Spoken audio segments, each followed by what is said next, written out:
Oi, pessoal, tudo bem? Eu tô aqui nos Estados Unidos junto com o Dr. Gustavo Teixeira, do CBI of Miami, que vai contar um pouco pra gente sobre medicação para autismo. Muita gente me pergunta se existe medicação para autismo, que se é bom, se é ruim. E como ele é psiquiatra da infância e adolescência, achei que era a melhor pessoa para responder isso pra gente. Uma pessoa que eu confio absolutamente, que também tem livro sobre autismo, que é o Manual do Autismo, né? Então, conta um pouco pra gente, como é que funciona a medicação? Maíra, tem crianças que vão se beneficiar da medicação e outras não. É muito importante entender que não existem medicamentos específicos para o autismo. O medicamento ele não vai tratar o autismo. O medicamento ele está indicado para tratamento de sintomas-alvo. Então, por exemplo, na época que eu clinicava no Brasil, eu tinha crianças que faziam uso de medicamentos com autismo e outras que não faziam uso. Então, se é uma criança dentro do espectro autista, que ela não tem sintomas de agressividade, ela não tem muitas estereotipias, um comportamento de autoagressão, se ela não tem comorbidades com transtornos de ansiedade, transtorno obsessivo compulsivo, por exemplo, se ela não tem sintomas de déficit de atenção e hiperatividade, essa criança não precisa de medicamento. Se ela não tem prejuízo. Não tem prejuízo, se ela não tem insônia, sofre de insônia, ela não vai precisar de medicação. Ela vai precisar, sim, de uma série de intervenções comportamentais, talvez ela precise fazer um trabalho em reorganização sensorial, ela vai ter que fazer vai ter que ter um bom trabalho de orientação familiar, orientação escolar, então vai ser montada toda uma estrutura de trabalho comportamental com essa criança. Sim. Entretanto, nós sabemos que muitas crianças no espectro autista têm sintomas de agressividade, de impulsividade, de insônia, sintomas de déficit de atenção e hiperatividade, sintomas ansiosos, comportamento ritualístico, comportamento de autoagressão. Daí sim, nesses casos, nós temos algumas opções medicamentosas que podem auxiliar e podem aliviar sintomas. Se a gente consegue aliviar esses sintomas a partir de alguns medicamentos, a gente vai favorecer o tratamento. Por quê? Porque essa criança vai estar mais apta a se beneficiar das intervenções com um psicólogo, com um professor, com os pais, ela vai funcionar melhor socialmente, ela vai ter a oportunidade de funcionar melhor academicamente e sim, ela vai poder se beneficiar com esses medicamentos.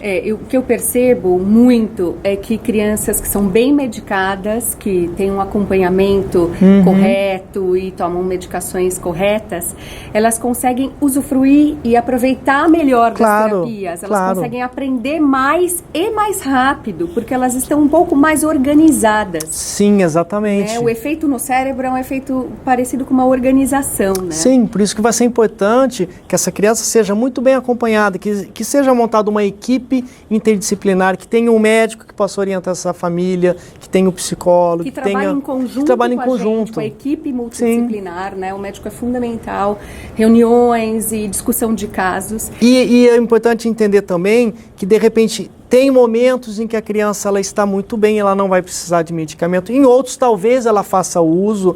Isso é importante. E esse uso vai ser interrompido em algum momento, né? Então, cada caso é um caso. É importante a gente acompanhar a evolução da criança ao longo do tempo. E o objetivo da medicação, a gente tem que pensar na medicação como um fator coadjuvante em algumas situações. O objetivo da medicação é sempre aliviar sintomas problemáticos para favorecer o trabalho terapêutico dos outros profissionais. Perfeito. E também uma dúvida comum é justamente isso. É para o resto da vida que se toma? Em algum momento tira a medicação? Causa dependência? Como que funciona? Bom, em primeiro lugar a medicação, a grande maioria das medicações utilizadas em saúde mental não tem potencial adictivo. Isso é um grande mito. O que isso significa? Significa que aquelas crianças que são medicadas, por exemplo, pela risperidona, pela quetiapina, pelo aripiprazol, né, ou pela sertralina, não terão riscos de dependência. Essas medicações não têm um potencial adictivo, a capacidade de provocar dependência. Né? São medicamentos seguros, eficientes, bem tolerados, desde que tenha uma orientação médica para saber se precisa ou não da medicação, a dosagem da medicação está correta ou não, os horários de administração.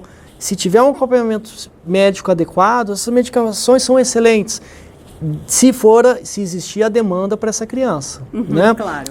Vai tomar para a vida inteira? Possivelmente, provavelmente não. Em alguns casos, são necessários a utilização contínua, mas o acompanhamento tem que ser feito regularmente, né? Então, às vezes, uma vez por mês, ou às vezes, dependendo do caso, a cada 2 meses, o monitoramento para saber se ela precisa ou não continuar com a medicação. Então, o tratamento é contínuo e a gente vai avaliando mês a mês, por exemplo, porque a gente sabe que nós, adultos, mudamos de um mês para o outro, a gente muitas vezes muda o comportamento. Imagine uma criança que está em intervenção terapêutica. Está em desenvolvimento. Informação. Exatamente. Né? Então vai ser muito importante um acompanhamento adequado para se tomar as decisões médicas adequadas. E é possível ou é ideal que quando se faz uso de medicação, quando tem indicação de medicação, que se faça uso em períodos chaves do desenvolvimento, por exemplo, no período de aquisição da linguagem ou no período que a criança está com muito atraso, com muita dificuldade,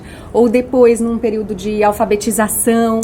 Olha, se existe um prejuízo importante no funcionamento dela, quer dizer, se existem aqueles sintomas alvos a serem atacados, sem dúvida nenhuma essa criança vai se beneficiar da medicação. É muito importante esses períodos chaves do desenvolvimento, porque é o período em que a gente vai tentar as intervenções comportamentais de uma maneira mais enfática, porque a gente quer realmente aproveitar as oportunidades de fazer uma intervenção precoce. Então, muitas vezes, a gente tem uma oportunidade de ouro, a gente faz o diagnóstico precoce, essa criança às vezes tem 1 ano e meio, a gente tem uma oportunidade muito legal de fazer uma intervenção precoce nessa criança com 1 ano e meio, e às vezes a família tem medo do remédio, ela não aceita a medicação, e daí o terapeuta ele não consegue trabalhar com essa criança.